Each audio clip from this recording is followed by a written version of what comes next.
नमस्कार दोस्तों, आप सभी का स्वागत है आपके अपने YouTube channel study with Ravi पर। फ्रेंड्स, इस क्लास में हम उत्तराखंड वीकली करंट अफेयर्स पढ़ने जा रहे हैं। फ्रेंड्स, इस वीक जितने भी उत्तराखंड करंट अफेयर्स के इंपॉर्टेंट क्वेश्चंस बने हैं वह सभी हम इस क्लास में कवर अप करेंगे। साथ ही दोस्तों नेशनल और इंटरनेशनल करंट अफेयर्स के क्वेश्चन भी सोल्व करेंगे, जिससे दोस्तों आपका नेशनल करंट अफेयर्स भी कंप्लीट होता रहे। ठीक है फ्रेंड्स, हम हर एक क्वेश्चन को डिटेल में जानते हैं जिससे आपका क्वेश्चन अच्छे से क्लियर हो जाए। ठीक है, और क्वेश्चन से रिलेटेड दोस्तों आपको कोई भी डाउट ना रहे। ठीक है फ्रेंड्स, अगर आपको इस क्लास की पीडीएफ चाहिए तो आप हमारे टेलीग्राम चैनल से जुड़ सकते हैं, जिसका लिंक आपको वीडियो के डिस्क्रिप्शन बॉक्स में मिल जाएगा। ठीक है, तो चलिएगा शुरू कर लेते हैं आज के अपने इस क्लास को, जिसका पहला क्वेश्चन है, बताना है फ्रेंड्स कि राज्य स्थापना दिवस के अवसर पर उत्तराखंड गौरव सम्मान 2024 से कितने व्यक्तियों को सम्मानित किया गया। सही आंसर रहेगा ऑप्शन बी 5। दोस्तों इस वर्ष उत्तराखंड गौरव सम्मान 5 व्यक्तियों को दिया गया है। ठीक है दोस्तों, ये 5 व्यक्ति हैं जिन्हें इस वर्ष उत्तराखंड गौरव सम्मान दिया गया। पहले हैं दोस्तों जनरल अनिल चौहान, ठीक है, जो कि दोस्तों सीडीएस रहे हैं। दूसरे व्यक्ति हैं दोस्तों लोक गायक प्रीतम वड़तवाल, जिन्हें दोस्तों जागर गायक कहा जाता है। ठीक है, और दोस्तों समाज सुधारक एवं आध्यात्मिक गुरु हैं माता मंगला। ठीक है, इन्हें भी दोस्तों यह सम्मान दिया गया है। चौथे व्यक्ति हैं दोस्तों हेमंत पांडे। ठीक है, और 5वें व्यक्ति हैं दोस्तों चिकित्सक महेश कुड़ियाल। ठीक है, तो इन 5 को दोस्तों उत्तराखंड गौरव सम्मान 2024 से सम्मानित किया गया है। ठीक है दोस्तों, हम अलग से उत्तराखंड गौरव सम्मान की एक क्लास पढ़ेंगे, जिसमें दोस्तों अभी तक जितने भी व्यक्तियों को यह पुरस्कार दिया गया है ईयर वाइज हम उसे कंप्लीट करेंगे। ठीक है, क्योंकि दोस्तों इस प्रकार से भी क्वेश्चन बन सकता है कि 2023 में निम्नलिखित में से किसे उत्तराखंड गौरव सम्मान नहीं दिया गया। ठीक है, तो इस प्रकार से दोस्तों क्वेश्चन बन सकता है। अगर आपको सभी व्यक्तियों का पता है तो आप दोस्तों इसे सोल्व कर सकते हैं। ठीक है, नहीं तो दोस्तों आपको वह क्वेश्चन छोड़ना पड़ेगा। तो हम दोस्तों अलग से क्लास लेकर आएंगे, उसमें दोस्तों आपका पूरा उत्तराखंड गौरव सम्मान से संबंधित करंट अफेयर्स कंप्लीट हो जाएगा। ठीक है, अगला प्रश्न है कि हाल ही में उत्तराखंड के कितने व्यक्तियों को उस्ताद बिस्मिल्लाह खां युवा पुरस्कार 2024 से सम्मानित किया गया। राइट आंसर रहेगा फ्रेंड्स ऑप्शन बी 5। ठीक है, तो 5 व्यक्तियों को दोस्तों उस्ताद बिस्मिल्लाह खां युवा पुरस्कार 2024 से सम्मानित किया गया। महत्वपूर्ण प्रश्न है, याद रखेगा, डिटेल जानेंगे दोस्तों। तो संगीत नाटक अकेडमी की ओर से प्रतिष्ठित उस्ताद बिस्मिल्लाह खां युवा पुरस्कार उत्तराखंड के 5 लोगों को प्रदान किया गया। ठीक है, डॉक्टर संजय पांडे को पारंपरिक लोक गायन के लिए, वे उनकी पत्नी डॉक्टर लता तिवारी पांडे को पारंपरिक शास्त्रीय लोक गायन के लिए, पार्थो राय चौधरी को हिंदुस्तानी वाद्य यंत्र संतूर के लिए, ठीक है, पुनीत डिमरी और दोस्तों अमित खंडूड़ी को रंगमंच एवं रामलीला मंचन के लिए यह पुरस्कार दिया जाएगा। और दोस्तों दिल्ली में एक कार्यक्रम आयोजित किया गया था केंद्रीय पर्यटन के द्वारा। ठीक है, जो केंद्रीय पर्यटन मंत्रालय है उनके द्वारा, और जो दोस्तों केंद्रीय पर्यटन मंत्रालय के मंत्री हैं गजेंद्र सिंह शेखावत, उनके द्वारा दोस्तों यह पुरस्कार आवंटित किए गए। ठीक है फ्रेंड्स, इस पुरस्कार में तामपत्र, प्रशस्ति पत्र और दोस्तों 50,000 रुपये का चेक व प्रस्तुति मानदेय दिया जाता है।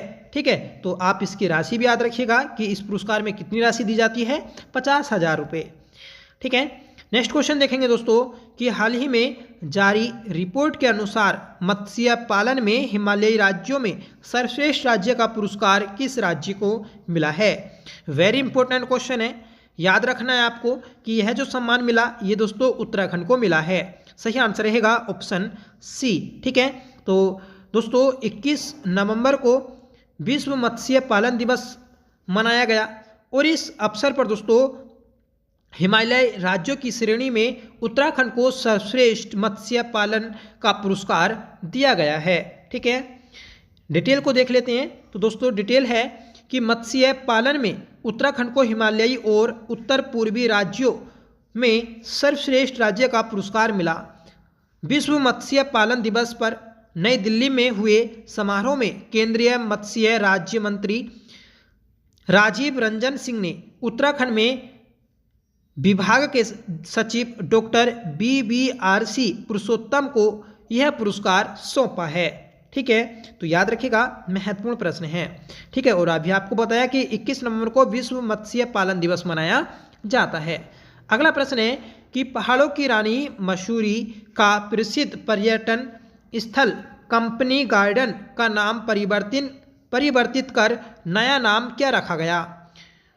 तो सही आंसर रहेगा ऑप्शन सी, अटल उद्यान। दोस्तों, अटल उद्यान नाम रखा गया है कंपनी गार्डन का। ठीक है, जो कि पहाड़ों की रानी मसूरी का यह एक प्रसिद्ध पर्यटन स्थल है। ठीक है फ्रेंड्स, पहाड़ों की रानी मसूरी का प्रसिद्ध पर्यटन स्थल कंपनी गार्डन अब अटल उद्यान के नाम से जाना जाएगा। इसकी स्थापना जो की गई थी या स्थापित जो किया गया था, तो दोस्तों H. फोकनर ने 1842 में इसे स्थापित किया था। ठीक है, और ये दोस्तों उत्तर भारत का या फिर बोलें उत्तराखंड का पहला म्युनिसिपल गार्डन था। ठीक है, और इसे दोस्तों पहले म्युनिसिपल गार्डन के नाम से भी जाना जाता था, और इसके बाद दोस्तों इसे कंपनी गार्डन नाम दिया गया, और अब दोस्तों इसे अटल उद्यान के नाम से जाना जाएगा। ठीक है दोस्तों, इसका जो उद्घाटन किया था तो वह गणेश जोशी और प्रेमचंद्र अग्रवाल जी के द्वारा किया गया। ठीक है, और दोस्तों इस कंपनी गार्डन में अटल बिहारी वाजपेयी जी की एक विशाल प्रतिमा भी लगाई जाएगी। ठीक है, तो ये भी आप याद रखिएगा, महत्वपूर्ण है। अगला प्रश्न है कि चमोली जनपद के किन गांवों को मशरूम विलेज के रूप में विकसित किया जाएगा? सही आंसर रहेगा दोस्तों ऑप्शन डी, उपयुक्त सभी। थापली गांव, खेती गांव और आदि बद्री, इन तीनों गांवों को दोस्तों मशरूम विलेज के रूप में विकसित किया जाएगा। ठीक है, और ये तीनों गांव दोस्तों चमोली जनपद में स्थित हैं। पांचवा प्रश्न है कि हाल ही में किस जिले में पहली बार ब्रॉडबिल गोल्डन ओरियोल पक्षी देखा गया?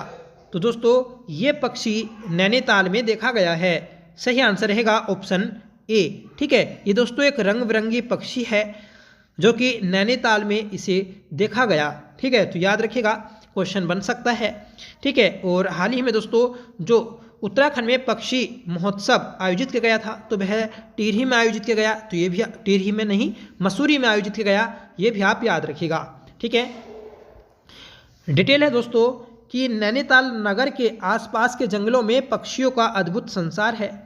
यहाँ पहली बार ब्रॉडबिल और गोल्डन ओरियोल पक्षी और दुनिया की सबसे छोटे बाज में शुमार कोलर्ड फोल्कोनेट को भी देखा गया। ठीक है, तो दोस्तों दुनिया का सबसे छोटा बाज ये है। ठीक है, जिसे नैनीताल में ही देखा गया। ठीक है, छठा प्रश्न देखेंगे तो प्रश्न है कि हाल ही में उत्तराखंड की किस महिला को एशिया पैसिफिक अवार्ड से सम्मानित किया गया? सही आंसर रहेगा option A, Asha Rani Painuly. Friends, Asha Rani Painuly को एशिया पैसिफिक अवार्ड से सम्मानित किया गया है। ठीक है दोस्तों, ये अपर निदेशक SCERT हैं। ठीक है, और जो आशा रानी पैन्यूली हैं तो ये ने दोस्तों स्काउट गाइड के एशिया पैसिफिक लीडर अवार्ड से सम्मानित किया गया। ठीक है, अगला प्रश्न है कि उत्तराखंड हवाई संपर्क योजना के अंतर्गत किन स्थानों के बीच हेलीकॉप्टर सेवाएं प्रारंभ की गई हैं? तो दोस्तों हाल ही में उत्तराखंड हवाई संपर्क योजना के अंतर्गत सहस्त्रधारा गोचर और सहस्त्रधारा जोशियाड़ा के मध्य हेलीकॉप्टर सेवाएं प्रारंभ की गई हैं। ठीक है दोस्तों, सहस्त्रधारा ये आपका देहरादून में स्थित है। ठीक है, और गोचर दोस्तों ये चमोली में स्थित है। ठीक है, और जोशियाड़ा की बात करेंगे तो यह दोस्तों उत्तरकाशी में स्थित है। ठीक है फ्रेंड्स, मुख्यमंत्री पुष्कर सिंह धामी ने उत्तराखंड हवाई संपर्क योजना के तहत सहस्त्रधारा देहरादून से जोशियाड़ा उत्तरकाशी और सहस्त्रधारा देहरादून से गोचर चमोली के लिए हेलीकॉप्टर सेवाएं शुरू की। ठीक है, साथ ही दोस्तों दिल्ली से पिथौरागढ़ के बीच विमान सेवाओं का भी सीएम आवास से वर्चुअल शुभारंभ किया गया। ठीक है, तो याद रखिएगा आपका क्वेश्चन है जो आप कमेंट करके बताइएगा कि उत्तराखंड में कुल कितनी हवाई पट्टियां हैं। ठीक है, इसका आंसर आपको कमेंट करके बताना होगा। ठीक है, अगला प्रश्न है कि उत्तराखंड के पहले प्रवासी सम्मेलन का उद्घाटन किसने किया। दोस्तों हाल ही में 7 नवंबर को उत्तराखंड में प्रवासी सम्मेलन आयोजित किया गया था, जिसका उद्घाटन उत्तराखंड के मुख्यमंत्री पुष्कर सिंह धामी ने किया। सही आंसर रहेगा ऑप्शन वी। ठीक है, तो दोस्तों उत्तराखंड में पहली बार प्रवासी सम्मेलन आयोजित किया गया, जिसका शुभारंभ मुख्यमंत्री पुष्कर सिंह धामी ने किया। ठीक है, 7 नवंबर 2024 को उत्तराखंड प्रवासी सम्मेलन उद्घाटन किया गया। ठीक है, और देहरादून के दून विश्वविद्यालय में इसका आयोजन किया गया था। तो दोस्तों ये प्लेस भी आप याद रखिएगा, वेरी इंपॉर्टेंट है कि देहरादून के दून विश्वविद्यालय में इस सम्मेलन का आयोजन किया गया था। इस प्रवासी सम्मेलन में दुनिया और देश में रह रहे उत्तराखंड के प्रवासियों को बुलाया गया। सम्मेलन का उद्देश्य दोस्तों प्रवासी उत्तराखंडियों को राज्य के विकास से जोड़ना और उनके सुझावों पर कार्य करना है। इस आयोजन में उत्तराखंड की संस्कृति, परंपराओं और पर्यटन की संभावनाओं को विशेष रूप से प्रदर्शित किया गया। फ्रेंड्स, राज्य में प्रवासी उत्तराखंड परिषद का भी गठन किया गया है। ठीक है, तो ये भी आप याद रखिएगा, महत्वपूर्ण है। नेक्स्ट क्वेश्चन है कि हाल ही में निम्न में से बिटल्स आश्रम स्थित है। तो दोस्तों बिट्टल आश्रम कहाँ स्थित है ये हमें बताना है। सही आंसर रहेगा ऑप्शन बी, ऋषिकेश में। ऋषिकेश में दोस्तों बिट्टल्स आश्रम स्थित है। फ्रेंड्स, बिट्टल आश्रम को 84 कुटिया के नाम से भी जाना जाता है। ठीक है, 84 कुटिया दोस्तों आप जानते होंगे। ठीक है, इसे ही दोस्तों बिट्टल आश्रम कहते हैं। ठीक है दोस्तों, 84 कुटिया का जो निर्माण किया था तो वह महर्षि महेश योगी जी के द्वारा किया गया था, और ये दोस्तों इन्होंने इसे ध्यान केंद्र के रूप में विकसित किया था। ठीक है, इसे दोस्तों हाल ही में उत्तराखंड सरकार ने गुजरात की एक वास्तुकार company HCP design planning and management private limited को इसके जीर्णोद्धार की जिम्मेदारी सौंपी है। ठीक है, तो दोस्तों जो बिट्टल्स आश्रम है, जिसे 84 कुटिया के नाम से जाना जाता है, जिसकी स्थापना महर्षि योगी जी के द्वारा ध्यान केंद्र के रूप में की गई थी, इसका दोस्तों जीर्णोद्धार किया जाएगा। ठीक है, जीर्णोद्धार की जिम्मेदारी किसे दी, तो ये दी है दोस्तों वास्तुकला company HCP design planning and management private limited company को। ठीक है, तो इंपॉर्टेंट क्वेश्चन है, याद रखना है आपको। नेक्स्ट क्वेश्चन की ओर बढ़ेंगे दोस्तों। प्रदेश की पहली टाउनशिप के लिए किस स्थान का चयन किया गया है। तो दोस्तों देश की पहली टाउनशिप के लिए श्रीनगर का चयन किया गया। सही आंसर रहेगा ऑप्शन वी। ठीक है, तो याद रखिएगा, महत्वपूर्ण प्रश्न है। डिटेल जानेंगे दोस्तों। आवास मंत्री हैं उत्तराखंड के प्रेमचंद्र अग्रवाल। इनकी अध्यक्षता में दोस्तों एक बैठक का आयोजन किया गया था, जिस बैठक में इसका निर्णय लिया गया। ठीक है, बैठक में दोस्तों प्रदेश की पहली टाउनशिप पौड़ी जिले के श्रीनगर के पास बसाने का फैसला लिया गया है। टाउनशिप का मतलब है दोस्तों कि यहाँ पर एक नगर स्थापित किया जाएगा। ठीक है, ये दोस्तों एक नया नगर होगा जो कि श्रीनगर के पास स्थापित किया जाएगा। ठीक है, इस प्रकार से भी क्वेश्चन बन सकता है कि हाल ही में उत्तराखंड में कहाँ एक नया नगर बसाने का प्लान बनाया गया। ठीक है, तो आपको बताना है श्रीनगर पौड़ी में। ठीक है फ्रेंड्स, हमने 2024 के करंट अफेयर्स के रिवीजन की एक क्लास स्टार्ट की है, जिसकी दोस्तों पहली क्लास कल को आएगी। ठीक है, और ये दोस्तों डेली क्लास आती रहेगी। ठीक है, और एक हफ्ते में लगभग दोस्तों आपका पूरा करंट अफेयर्स कंप्लीट हो जाएगा।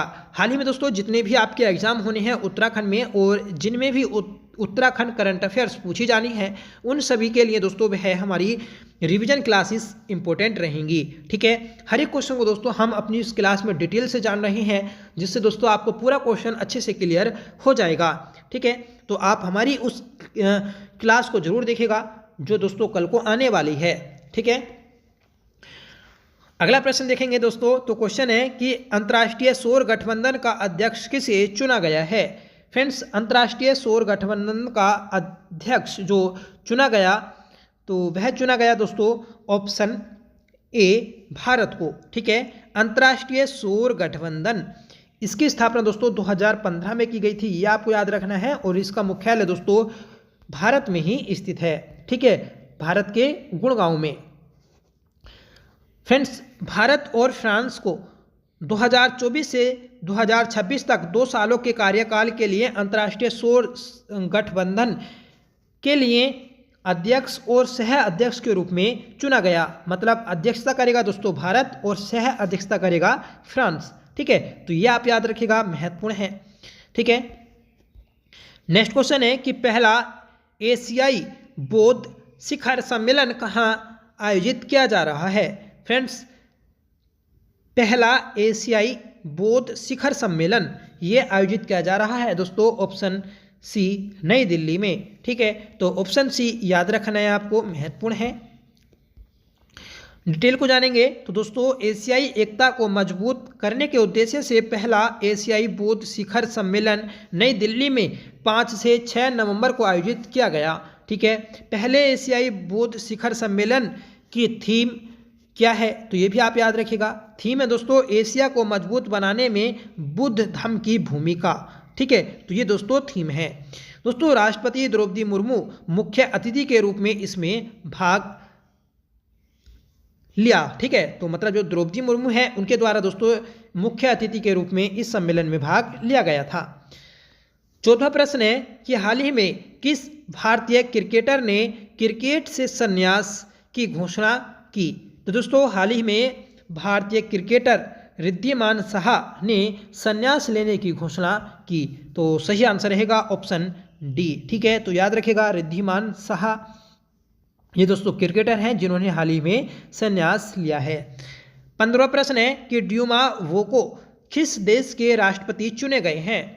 दोस्तों ड्यूमा वोको ये बोत्सवाना के राष्ट्रपति चुने गए। ठीक है, और बोत्सवाना को दोस्तों हम ज्योग्राफी में पढ़ते हैं, ये दोस्तों अफ्रीका में स्थित है। ठीक है, और जो दोस्तों कालाहारी मरुस्थल है शुतुरमुर्ग के लिए प्रसिद्ध, तो वह दोस्तों बोत्सवाना में ही स्थित है। ठीक है, आप दोस्तों कमेंट करके बताइएगा कि बोत्सवाना की राजधानी क्या है।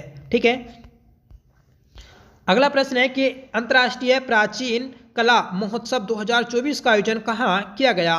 फ्रेंड्स, अंतर्राष्ट्रीय प्राचीन कला महोत्सव 2024 का आयोजन किया गया ऑप्शन सी नई दिल्ली में। ठीक है, तो ऑप्शन डी ठीक है नई दिल्ली है, तो यहाँ पर दोस्तों इसका आयोजन किया गया। अगला प्रश्न देखेंगे कि उत्तर प्रदेश के किस शहर में राज्य की पहली डबल डेकर इलेक्ट्रॉनिक बस सेवा का शुभारंभ किया गया। दोस्तों उत्तर प्रदेश के लखनऊ में उत्तर प्रदेश की पहली डबल डेकर इलेक्ट्रॉनिक बस सेवा का शुभारंभ किया गया। तो ऑप्शन सी हमारा राइट रहेगा। अगला प्रश्न देखेंगे और वेरी इंपॉर्टेंट क्वेश्चन है कि भारत के 51वें मुख्य न्यायाधीश के रूप में किसने शपथ ली है। तो दोस्तों 51वें मुख्य न्यायाधीश के रूप में जस्टिस संजीव खन्ना ने शपथ ली है। सही आंसर रहेगा ऑप्शन ए। ठीक है दोस्तों, justice Sanjeev Khanna supreme court के 51वें मुख्य न्यायाधीश के रूप में नियुक्त हुए। सोमवार 11 नवंबर को राष्ट्रपति भवन में राष्ट्रपति द्रौपदी मुर्मू ने उन्हें पद की शपथ दिलाई।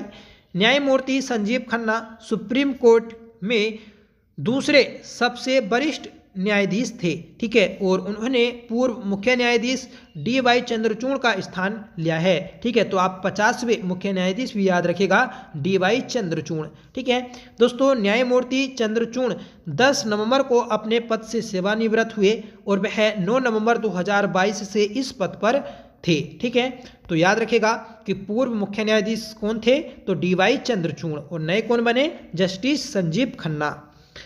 18वां प्रश्न है कि राष्ट्रीय शिक्षा दिवस प्रति वर्ष कब मनाया जाता है। दोस्तों राष्ट्रीय शिक्षा दिवस नेशनल एजुकेशन डे, तो ये मनाया जाता है दोस्तों ऑप्शन सी 11 नवंबर को। 11 नवंबर को भारत के पहले शिक्षा मंत्री अबुल कलाम आज़ाद, ठीक है, उनकी जयंती पर यह दिवस मनाया जाता है। ठीक है, याद रखिएगा। आपसे पूछा जाएगा कि शिक्षक दिवस, तो आपको बताना है 5 सितंबर। ठीक है, 5 सितंबर को दोस्तों टीचर डे मनाया जाता है और यहाँ पर बात की हमने शिक्षा दिवस की।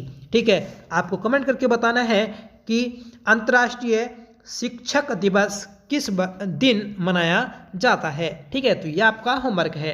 अभी तक आपको दोस्तों 2-3 होमवर्क दे दिए हैं, तो आप उन्हें कमेंट करके जरूर बताते रहिएगा। 19वां प्रश्न देखेंगे कि अंतर्राष्ट्रीय हॉकी महासंघ का अध्यक्ष किसे चुना गया है। फ्रेंड्स, अंतर्राष्ट्रीय हॉकी महासंघ का अध्यक्ष जो चुना गया, सही आंसर रहेगा ऑप्शन सी, तैयब इकराम को। ठीक है, अगला प्रश्न है कि global alliance against hunger and poverty हाल ही में किस सम्मेलन के दौरान जारी किया गया। ये जारी किया गया है दोस्तों G20 सम्मेलन के दौरान। सही आंसर रहेगा ऑप्शन बी। फ्रेंड्स, जो 2024 में G20 का सम्मेलन आयोजित किया गया तो वह ब्राजील में किया गया, और यहाँ पर ही दोस्तों global alliance against hunger and poverty को जारी किया गया है। ठीक है, तो ऑप्शन बी आप याद रखिएगा, इंपॉर्टेंट है। दोस्तों, ब्राजील के राष्ट्रपति लुइज इनासियो लूला दा सिल्वा ने रियो डी जेनेरिया में आयोजित G20 शिखर सम्मेलन के उद्घाटन के दौरान global alliance against hunger and poverty को लॉन्च किया। ठीक है, तो ऊपर अभी आपको बताया था कि G20 शिखर सम्मेलन 2024 जो आयोजित किया गया तो वह दोस्तों रियो डी जेनेरियो ब्राजील में आयोजित किया गया। ठीक है, और ब्राजील के राष्ट्रपति हैं लुइज इनासियो लूला दा सिल्वा। ठीक है, और इनके द्वारा इस सम्मेलन का उद्घाटन किया गया था, और उद्घाटन के दौरान ही दोस्तों इस global alliance against hunger and poverty को लॉन्च किया था। ठीक है, नेक्स्ट प्रश्न देखेंगे कि संयुक्त सैन्य अभ्यास पूर्वी प्रहार का आयोजन किस राज्य में किया गया। तो दोस्तों, संयुक्त सैन्य अभ्यास पूर्वी प्रहार का आयोजन जो किया गया तो वह ऑप्शन बी, अरुणाचल प्रदेश में किया गया। सही आंसर है ऑप्शन बी। ठीक है दोस्तों, हाल ही में भारत की तीनों सेनाओं ने अरुणाचल प्रदेश में संयुक्त सैन्य अभ्यास पूर्वी प्रहार का आयोजन किया। यह आयोजन 14 से 17 नवंबर 2024 तक प्रदेश के सियोमी जिले में हुआ। ठीक है, जो अरुणाचल प्रदेश का जिला है सियोमी, तो यहाँ पर दोस्तों इसका आयोजन किया गया था। इसमें दोस्तों भारत की तीनों सेनाओं ने भाग लिया।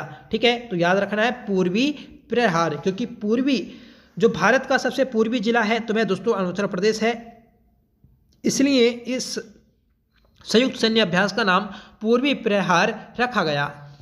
अगला प्रश्न है कि भारत का पहला नाइट सफारी पार्क किस शहर में विकसित किया जा रहा है।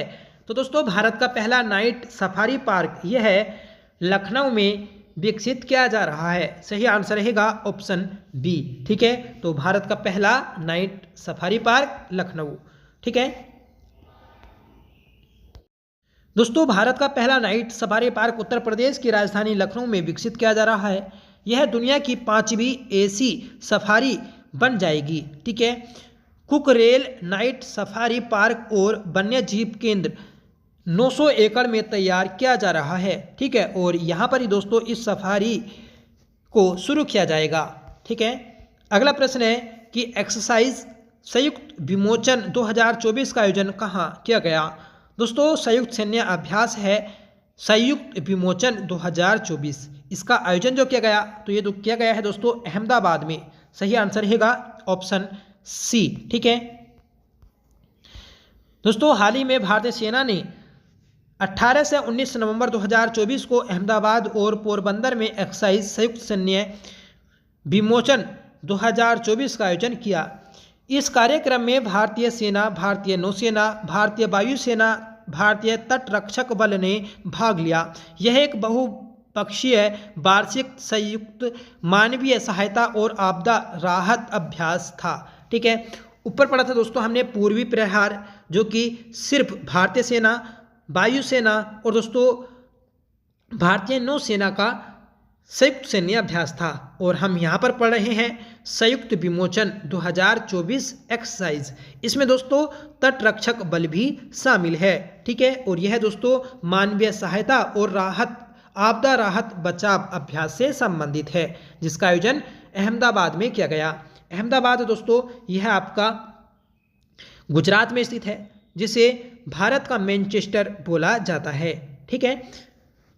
25वां प्रश्न है कि कौन सा देश पहले खो खो विश्व कप की मेजबानी करेगा। तो दोस्तों खो खो विश्व कप आयोजित किया जाना है, ठीक है, जो कि पहला संस्करण है, तो यह दोस्तों भारत में आयोजित किया जाएगा। सही आंसर रहेगा ऑप्शन वी, ठीक है। फ्रेंड्स, नई दिल्ली के इंदिरा गांधी इंडोर स्टेडियम में पहले खो खो विश्व कप का आयोजन 13 से 19 जनवरी 2025 तक किया जाएगा। भारतीय ओलंपिक संघ और भारतीय खो खो महासंघ इसका आयोजन कर रहा है, ठीक है। तो याद रखिएगा कि इसका आयोजन कहाँ किया जाएगा, तो दोस्तों इंदिरा गांधी इंडोर स्टेडियम में, जो कि दिल्ली में स्थित है। अगला प्रश्न है, और ये भी दोस्तों वेरी इंपॉर्टेंट है। साल 2025 के खेलो इंडिया यूथ गेम्स और पैरा गेम्स की मेजबानी कौन सा राज्य करेगा। दोस्तों साल 2025 के लिए खेलो इंडिया यूथ गेम्स और पैरा गेम्स की मेजबानी बिहार राज्य करने जा रहा है। सही आंसर रहेगा ऑप्शन सी, ठीक है।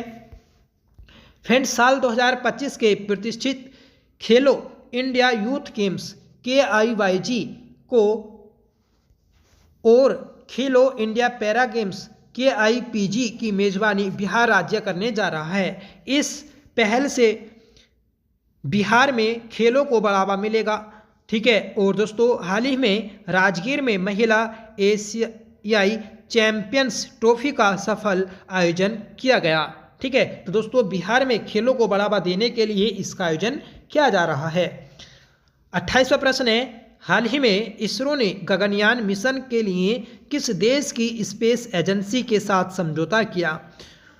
फ्रेंड्स, गगनयान मिशन इसरो के द्वारा दोस्तों इसे लॉन्च किया जाएगा, ठीक है। और इसरो ने दोस्तों इसके लिए जो समझौता किया तो वह ऑस्ट्रेलिया देश की स्पेस एजेंसी के साथ समझौता किया है। सही आंसर है हमारा ऑप्शन वी, ठीक है। फ्रेंड्स, इसरो और ऑस्ट्रेलियाई अंतरिक्ष एजेंसी ASA ने हाल ही में गगनयान मिशन के लिए चालक दल और मॉड्यूल रिकवरी पर सहयोग करने के लिए एक समझौता पर हस्ताक्षर किया है, ठीक है। तो याद रखिएगा, महत्वपूर्ण है। नेक्स्ट क्वेश्चन है कि हाल ही में किसे देश का नया नियंत्रक एवं महालेखा परीक्षक नियुक्त किया। CAG, ठीक है, जिसे दोस्तों कैग बोलते हैं। तो भारत के नए कैग बने हैं संजय मूर्ति। सही आंसर रहेगा ऑप्शन डी, ठीक है। तो भारत के नए नियंत्रक एवं महालेखा परीक्षक जो नियुक्त किए गए तो संजय मूर्ति नियुक्त किए गए हैं। दोस्तों कैग यह भारत सरकार का सबसे बड़ा कानूनी सलाहकार होता है, वित्तीय सलाहकार होता है, जिसका उल्लेख संविधान के अनुच्छेद 148 में किया गया है, ठीक है। तो याद रखेगा, इसे ही दोस्तों भारतीय जनता के धन का रक्षक भी बोला जाता है, ठीक है। तो याद रखना है आपको, महत्वपूर्ण है। अगला क्वेश्चन से पहले दोस्तों इसकी डिटेल देख लेते हैं। तो केंद्र सरकार ने हाल ही में IAS के संजय मूर्ति को गिरीश चंद्र मुर्मू की जगह नया नियंत्रक महालेखा परीक्षक नियुक्त किया। मुर्मू पहले जम्मू और कश्मीर के नए केंद्र शासित प्रदेश के गठन के बाद जम्मू और कश्मीर के पहले उपराज्यपाल थे। वर्तमान में दोस्तों जो संजय मूर्ति हैं शिक्षा मंत्रालय में उच्च शिक्षा विभाग के सचिव के रूप में कार्यरत हैं, ठीक है। और ये दोस्तों नए कैग नियुक्त किए गए हैं, ठीक है। तो याद रखिएगा, वेरी इंपॉर्टेंट है। इसका आर्टिकल भी आपको याद रखना है 148, ठीक है। तो अगला प्रश्न है कि भारत का 56वां टाइगर रिजर्व कौन सा है। तो दोस्तों हाल ही में भारत का 56वां टाइगर रिजर्व घोषित किया गया।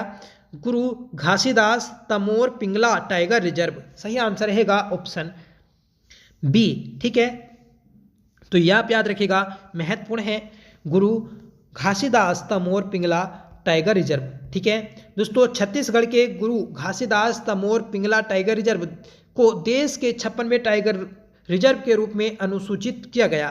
केंद्रीय पर्यावरण, वन एवं जलवायु परिवर्तन मंत्री भूपेंद्र यादव ने इसकी जानकारी दी।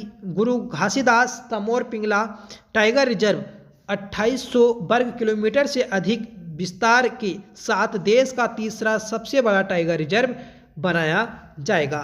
ठीक है, तो याद रखिएगा दोस्तों, आपकी यह किस राज्य में स्थित है? छत्तीसगढ़ में। और यह दोस्तों देश का तीसरा सबसे बड़ा टाइगर रिजर्व होगा। ठीक है, आप कमेंट करके बताइएगा कि उत्तराखंड में कितने टाइगर रिजर्व हैं। ठीक है, और दोनों की दोस्तों आप डेट भी जरूर बताइएगा। 31वां प्रश्न है कि हाल ही में भारत के किस संचार उपग्रह को स्पेस एक्स की फाल्कन 9 रॉकेट द्वारा लॉन्च किया गया? तो ये किया गया है दोस्तों GSAT N20। ठीक है, GSAT N20 को संचार उपग्रह स्पेस एजेंसी फाल्कन 9 रॉकेट के द्वारा लॉन्च किया गया है। ठीक है दोस्तों, जो स्पेस एक्स कंपनी है उसका एक रॉकेट लॉन्चर है फाल्कन 9, उसके द्वारा दोस्तों इसे लॉन्च किया गया है। ठीक है, फाल्कन 9 यह दोस्तों जो एलन मस्क है उसकी कंपनी का एक लॉन्च व्हीकल है। ठीक है दोस्तों, भारत के GSAT N20 ठीक है संचार उपग्रह को हाल ही में स्पेस एक्स के फाल्कन 9 रॉकेट द्वारा सफलतापूर्वक लॉन्च किया गया। यह भारत का उन्नत संचार उपग्रह है। ठीक है, तो ये भी आप याद रखिएगा कि जो GSAT N20 उपग्रह है तो यह दोस्तों एक संचार उपग्रह है जिसे फाल्कन 9 रॉकेट से लॉन्च किया गया और यह दोस्तों स्पेस एक्स कंपनी का रॉकेट है। अगला प्रश्न है कि हाल ही में किस देश ने एक नया संविधान को मंजूरी दी?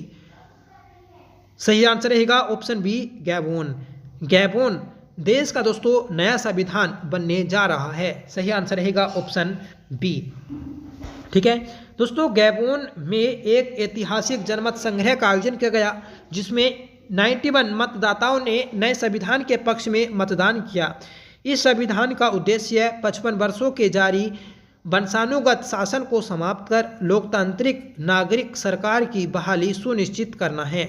अगस्त 2023 में तख्ता पलट के जरिए सत्ता में आई सत्तारूढ़ सैन्य जुंटा ने यह जनमत संग्रह कराया। यह कदम दोस्तों देश के राजनीतिक परिदृश्य में बड़े बदलाव का प्रतीक है। तो याद रखिएगा कि जो गैबोन है यहाँ पर दोस्तों नया संविधान बनने जा रहा है। ठीक है, तो ये थी दोस्तों हमारी क्लास जिसमें हमने हर एक क्वेश्चन को बारीकी से डिटेल से जाना जिससे क्वेश्चन आपको अच्छे से क्लियर हुआ होगा। ठीक है, और हमने जितने भी उत्तराखंड करंट अफेयर्स के क्वेश्चन किए वह सभी दोस्तों वेरी इंपॉर्टेंट है। अगर आप हमारी इस वीकली करंट अफेयर्स सीरीज की हर एक क्लास को देख लेते हैं तो दोस्तों आपको करंट अफेयर्स इधर उधर से पढ़ने की ज़रूरत नहीं है। ठीक है, तो हमारी जो रिवीजन की क्लास आने वाली है उसे भी जरूर देखिएगा, उससे दोस्तों आपको डायरेक्टली इन बेनिफिट मिलने वाला है। ठीक है, आज की इस क्लास का जो होमवर्क है, राज्य स्थापना दिवस के अवसर पर उत्तराखंड गौरव सम्मान 2024 कितने व्यक्तियों को सम्मानित किया गया? तो दोस्तों इसका आंसर आपको कमेंट करके बताना होगा। ठीक है, और साथ में बताना होगा कि दोस्तों ये क्लास आपको कैसी लगी। आई होप क्लास आपको पसंद आई होगी। अगर आपको पसंद आई हो तो प्लीज़ इसे लाइक करिएगा, दोस्तों में शेयर करिएगा, और आप हमारे चैनल पर पहली बार विजिट करें तो प्लीज़ चैनल को सब्सक्राइब जरूर कर लीजिएगा, आपसे रिक्वेस्ट है। ठीक है, और जो नया चैनल है दोस्तों हमारा उत्तराखंड उत्कर्ष, उसे दोस्तों जरूर सब्सक्राइब कर लें, आपसे मेरी रिक्वेस्ट है।